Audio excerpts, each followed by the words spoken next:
Hello, everyone, and welcome back to Beyond the Fleet, the podcast where we talk to the people shaping South Africa's transport and logistics industry. I'm Petra de Preez. And I'm Courvoisier. And welcome to Beyond the Fleet. This August, we are bringing three phenomenal ladies that I've got the pleasure to know personally that's standing in the front line of shaping the logistics and supply chain industry. Ladies, welcome to Beyond the Fleet. Thank you for having us. Annah Manugu is the founder of Mamoja Trading and Projects, a transport company based in Rustenburg, Buffelspoort, specializing in movement and material handling in the mining industry. Kgomotso Selokane, CEO of Siren Group, has been recognized as one of South Africa's leading voices in the maritime sector. She's passionate about transforming industries and creating opportunities. She believes every person is possibility personified. Her life's work is recognizing possibility where others don't, and building the businesses, ideas, and enduring structures that help it flourish long after she's gone. Melanie van Straaten, CEO of Castrol Southern South Africa, spends her days building teams and proving that resilience is a strategy, not just a buzzword. She believes great leadership is equal parts courage, curiosity, and knowing when to laugh at yourself. A leader in the oil industry. Thank you very much for joining us.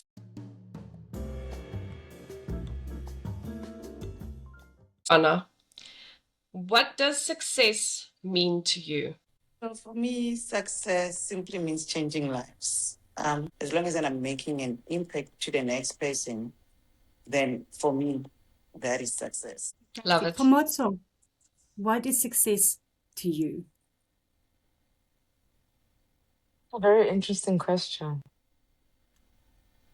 I love Anna's answer about being impactful in life, but I want to take it a step further.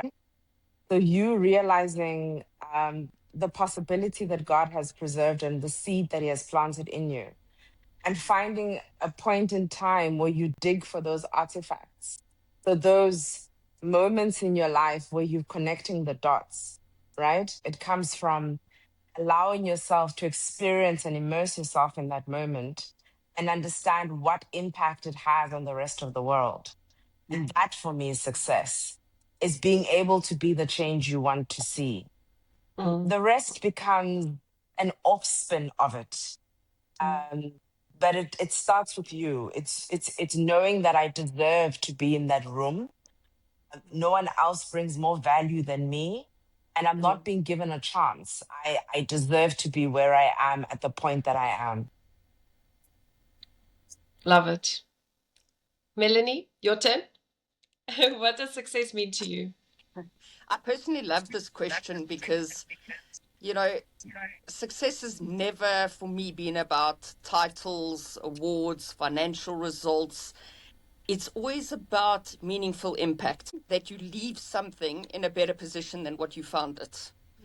So if you've been able to help your team succeed, create value for others, but on top of all that, still made the time for people that mattered the most, your family, your children, that for me makes you pretty damn successful because it's one of the hardest things to do. Yeah, definitely. I think a work-life balance is so important and realize it's not all about money, to say it 100%. plainly. It is so important for us to leave the ladder down for each other. The rooftop is big enough for all of us. And I think that's quite a big point to take away from what all of us seem to see as success. My next question is for Annah. Annah, if you could go back to the start, what piece of advice would you give yourself? Not to doubt myself. I think I spend a lot of time in the cocoon, being afraid to explore, doubting myself that I can actually do it. So if there's one thing that I can do or fix from my past, it would definitely be that, because I feel I've wasted a lot of time. I've been in the industry for so many years, such that people, when I mention those years, they're like, but where have you been all those years? Because we only get to know about you now. Number two, it would be doing things differently in my business, to implementing systems that make it easier for me to do certain things. I just chose the traditional way of doing things, which delayed me. Another thing that I would change, it would be being an outgoing person and meeting people. I got to realize how that also helps. And it's only when I started engaging networking did I get to learn what's happening out there. And as a result, that has been quite impactful in my life. Kgomotso, looking back at your career, what decision or mindset has contributed most to your success as a leader? I guess it's the vision to build. I'm a commodity trader. Funny enough, I'm in the oil space, which is a very male dominated space. And I remember this is where Leanne first heard me saying, I got to a point where I got tired of saying, I'm the first Black woman. I hate that word. I hate it so much. When you come into an industry as a novice, you are able to ask the questions that no one asks. So you're like, why is it done this way? No, it's always been done this way, but that makes no sense. So you start unpacking it from that perspective. And then not only was I a commodity trader with the world's second biggest commodity trading company in the world, I then went into shipping, which is even more a male dominated space. So I wanted to lead not just by example, but by doing. I wanted to lead with as many people not behind me, but next to me. I knew what I knew, and I was very well aware of what I knew, and I knew what I didn't know. So I then used that understanding of self to then surround myself with those that knew more than I did. And because of that, I became a better person because I would ask them those silly questions. And I would always have a saying, say it to me like I'm a 5-year-old. And because of that, they took me to a very rudimentary level where I could unpack every concept in a way that made sense. I'm a systems thinker. So I compartmentalize everything and it needs to make sense from that perspective. So I think that's what my leadership style has always been. And that's when I changed my way of looking at perspective in the world. But going back to what I said in the beginning, connecting the dots, realizing that the first 5 years, Anna, of sitting in your house also meant something to you. Or the you, Petra, being 27, and only then finding yourself at 34. There's actually a term for it. It's called the Saturn return. Go look it up. It's meant to happen every 29 years of your life. So yeah, we are all where we're supposed to be. 100%. I love what you said that you knew what you didn't know, because I feel like the scariest thing is to not know what you don't know. Yeah, I love that what you said there. Melanie, looking back, what leadership lesson has the greatest influence in your career? Leading with intention. For me, that is such a strong statement because, leadership becomes idealistic at some point in your career. You start out young and fresh, and all you can think about is these achievements, and being leadership was one of them. But I found that none of that mattered until I established that what is it I was trying to achieve. And then I was able to convert to leading with intention. And then again, you go through another phase in that leadership journey that says, oh, it's no longer about me, because and my fellow power ladies here will also tell you that at some point it stops being about your success. You don't get the same fulfillment out of your achievements anymore. And then you start getting into a place where that sense of purpose and sense of intention starts to come when you've been able to help someone else succeed and get to a place of leadership and come into their own and find themselves. So for me, every step you make has to be intentional. I see there's a red string running through our conversation as a whole today, and the red string to me that's tying everybody together is, and I think maybe that's why I obviously clicked with each one of you ladies so much, is it's not about me. It's not about what I can do for me. It's about what my knowledge and my success can do for others. And I think it's just such a phenomenally inspiring string. Yeah, that's why you three ladies are here because you are inspiring Most and 100%. Very reaching inspiring. incredible heights. Anna, your question again. What inspires you most in your work? I normally say to people, I call my company a transport company, but I got to realize that no, actually, it's not a transport company, but a skills transfer company. I'm from Rustenburg, from the rural areas of Rustenburg. So most young people have lost hope in our area. They are thinking that succeeding in life is far-fetched. You should be coming from Joburg or the Pretoria, from the cities of this world. So one thing that inspires me, I've been intentional with regards to taking unskilled people in my operations and skilling them myself. And that's one thing that thrills me every day.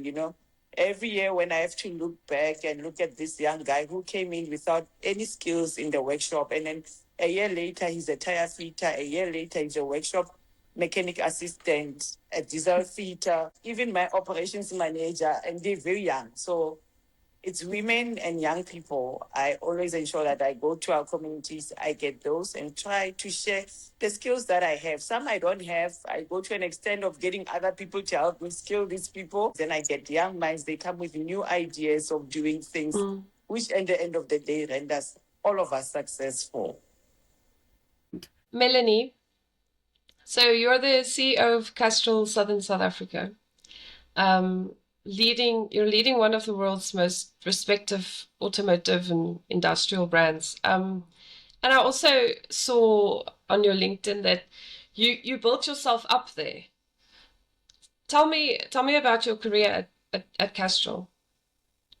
Oh, this is probably Leanne's favorite, right? I think Yes, she on purpose put this story in, Petra. So it's a bit different, right? It wasn't, that I happened to land a role at Castrol. When I spoke about intention, this was actually a dream.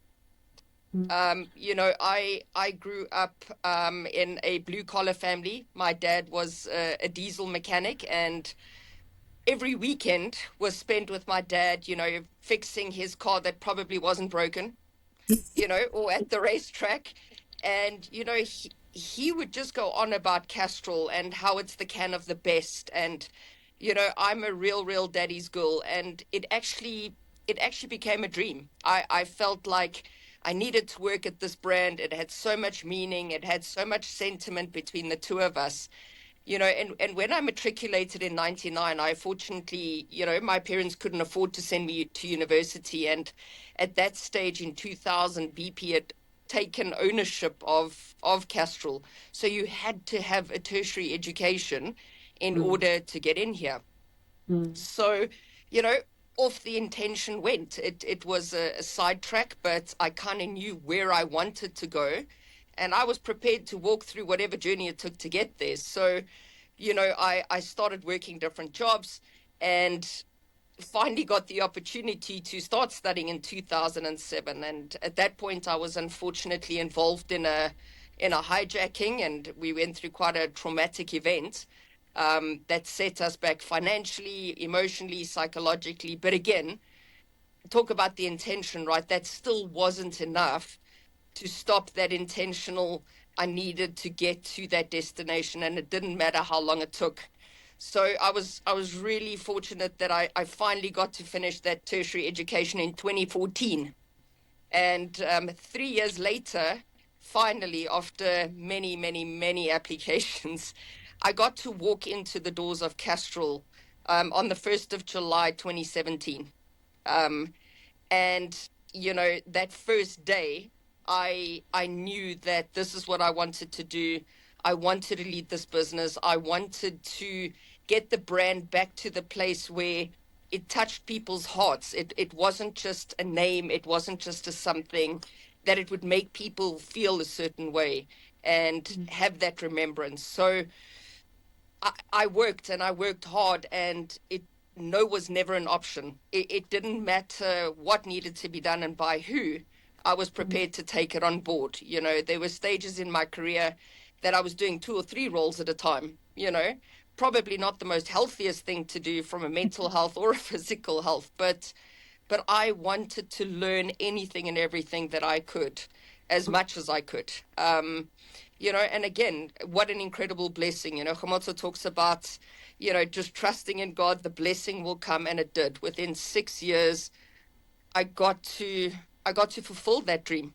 You know, when I was made the CEO of Southern Africa, I get to lead 15 incredible countries in Africa, full of diversity, full of different cultures.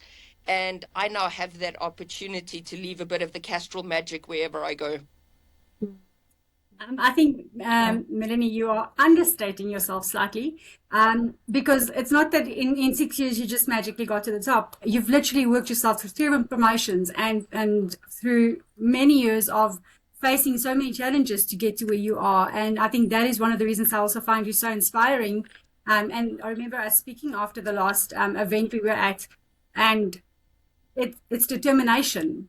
And I think all of you ladies are showing the same trend as well again, and that's why we're here, is the determination of just not giving up, and not, even if you do stumble, you get up, you go again.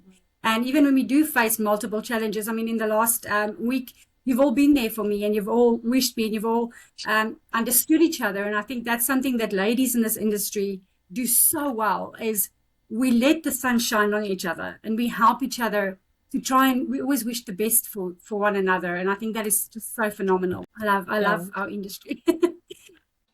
Kgomotso, I saw that you've been awarded the Transport Evolution Africa Award for Women Excellence in Leadership in the oil, gas, and marine fuel industry. Tell me about that. As both my colleagues are saying, there's nothing you do for recognition. So you just do, right? You wake up and you just do. You're like, okay, today I am just going to leave the world slightly better than what I did. And as sure as you know the sun will shine tomorrow, is as sure as you know that it will leave you with some imprint or a mark. So when I received that, because I think the same year I received two. I received the Mbogoto Women Award in Maritime, and then I also received the Transport Maritime in Leadership. And that for me was, it wasn't recognition, but it was that aha moment where everything sort of converged. But the funny thing is that year was the worst year of my life. So within that year, when I received two awards and people were celebrating me, was when the South African Revenue Services decided to detain 5 of my vessels at the same time. So I was losing something like $100,000 a day, number one. And then I kicked out this man that I thought was my husband. So everything that could go wrong was going wrong at exactly the same time, whereas I still stood there with composure and the world recognized me. It was such a weird moment. And I feel I can share it in this space because the one thing, Leanne, I think you're very selfish about is the fact that you should have introduced me and Annah and Melanie before. You just want to keep everyone for yourself. Yeah. Exactly. I feel like we've known each other forever, so I feel a bit robbed here. At least Completely wrong. yeah, it's phenomenal. True. Yeah, it's But amazing. thank you for that Kgomotso, that question. in your almost your darkest hour, and obviously you ladies, all 4 of you know what I'm dealing with and going through as well. And every time I meet somebody, everyone says to me, I would never tell, would never see. You know, you're always so inspirational, you're always so positive, and in your, even in your darkest or even in your low, you shine. You bring this light to the world, and it's seen. You are seen, and I think that's why it feels like we're all here, because we see each other and we are the same. We're going through the same. I'm actually listening to all of you, and I'm like, it's funny how it's at that point where God will actually make sure that you sink, where you'll realize your potential. You actually have to go through something that's really painful for you to get out of that. So the saying that goes like, gold is made through the furnace. It actually goes for us as well as human beings, because Many times we leave not knowing what is it that we've been brought here on earth to do. With your story, Kgomotso and Leanne, and when actually 5 years, when I decided to get out of my cocoon as well, I had experienced something similar to what you experienced, which is losing a husband, business going down, all those things. That's when I said, yeah, you need to stand up now. So yeah. Yeah, I think even Melanie, with you and the experience you've had, I think we all hit that. Obviously, with me, unfortunately, ongoing, but I know that there's a purpose for this. So I'm definitely not bittering it at all. But you get in that slump, and out of that slump, it pushes you. It gives you that nudge you need to achieve greatness and to go that step further. And while we're on the subject of awards, Melanie, I know that you were part of the Standard Bank Top Woman Achiever panel last year. And that's something, obviously, I'm also aspiring to myself, to prove to myself that I can achieve these things, even though, and Kgomotso, you say that to me on a regular occasion, that it doesn't define who I am, but because of what is happening for me, I can still achieve these things. So do you mind telling us a little bit about your experience in the Standard Bank panel last year? Sure. Again, what an incredible blessing. I got to be the head judge, actually. And, you know, by being the head judge, I was exposed to all the applications, all the nominations. And wow, let me tell you, we are surrounded by hundreds and hundreds of incredible women doing incredible things. You know, if I looked at those nominations and just the amount of power, you know, I wish that there was a platform that could broadcast this, because I found out things in that process that I didn't know. You know, what women were doing individually in their company, how many people they were, you know, making a difference for, and coaching and training and developing. And, you know, I want to say it's that one small act of kindness. Let me tell you, there are thousands of small acts of kindness that are happening with some of the most amazing women. So at the same time, great process, but what a difficult process. You can imagine, you know, how do you start to define who's better than the next? One of the toughest processes that I probably had to go through, where, you know, I had to reflect continuously, you know, and sort of judge myself to say, well, look, why are you saying this is number one, and why is this one better than that one? And you sort of have to become a self-critic to go, you know, am I coming from a non-bias, you know, am I making sure that I'm looking in the mirror here and doing it for the right reason? It was such a good time to reflect and go through another growth journey of my own, to go, you know, what is the process and journey of truly recognizing other women, but making sure that no one gets lost in the process. So great opportunity. And, you know, I'm fortunate again to be involved this year. And I will never, ever take it for granted that each time I get to do it, it's such a door opener, a mind opener, eye opener, and most importantly, a heart opener as to how we are really, really surrounded by the best of the best. I could not agree more. And this is a perfect example of it, of being surrounded by the best of the best. Because Anna, you are top 100 influential women in the supply chain. You were nominated for that. So could you tell us a little bit more about your nomination side as well? They were just fascinated by our culture in our business, you know, how it's always about the next person in our organization. It's never about you. It's always about how you can improve the next person's life. It's fantastic. So if you guys are ready, we're going to do a few rapid fire questions. So, Anna, morning person or evening person? Morning person. What's all? Book or podcast? Okay. Melanie, tea or coffee? Water. Okay. Anna, window seat or aisle seat? Window seat. Kgomotso, beach or the Kruger National Park? Beach. Thanks. Melanie, sorry. Favorite way to switch off after a busy week? A book. Anna, one app you use every day. What's up? Fair. Kgomotso, introvert or extrovert? Introvert. Melanie, sweet or savory? Sweet. Annah, what's always in your handbag? Oh, Same question to you, Kgomotso. What's always in your handbag? A phone. Melanie, and in yours? I'm going to go differently and say lip ice. Perfect. Great. Anna, one word to describe yourself. Queen.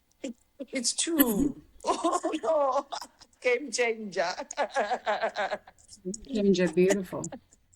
I like that. Kgomotso, one word to explain yourself?